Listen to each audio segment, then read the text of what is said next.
Kempleklərə doğrusu uspirət bolmin durdu. Xuda xalasal kuxunlarımızam gələdi 3-4 günə. Ulan amabzorunu qılıb ərəmiz nəsib etsə. Kuxunlar hər xilisi prikoş gələni. Вообще dım skitkiyə taşıyımız vəcləni xuda xalasa. O banda ya banda kısa bir işlam. İçine yana donduramaz mı bu? Neler?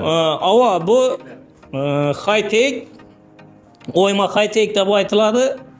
Bunu vaxtında balqı ataşa. Bunu 9'am sattılar, 10'am sattılar. Xarabını mən 8,5 koyub verəm abunəçilərimizə. 3'ü 20'ye 2'ü 10. 10 xil predmeti var, 11 xil. 10 xil. Ava. Buna qaran. Qulu binaları 60 santı. Polni oyna bəs koyub aladılar bunda. Ava. Qaran, inən yarım-yarımla. Pəsindən var. Ava, pəsindən var ki, bunu ortaları yanadı. Yine bellərində diod knopkaları var hazır. Baksa kolunu yanadı bu ama. Eşikler 100 Watt puku. Vakum kullab. Ava koy bişlenge. Ava. Yine. Bağının da şu seyfi uzun giymasadon tarafı bağını. Yine. Ya dollarlar buladı ku. At fırık koyaradiler 100 seytte duruyoradi.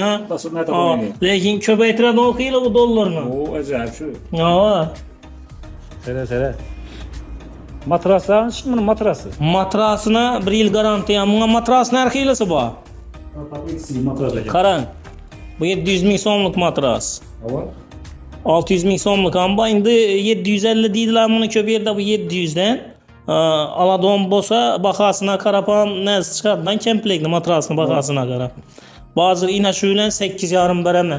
Lekin kompleklərimizdə ustanovka, dastavka ba, aparıb xarızın boylab onu atıp verəmiz xuda qalacaq. Ava ba. 10 nərsəsi var şunda bunun. 10 dənə predmeti. Ba.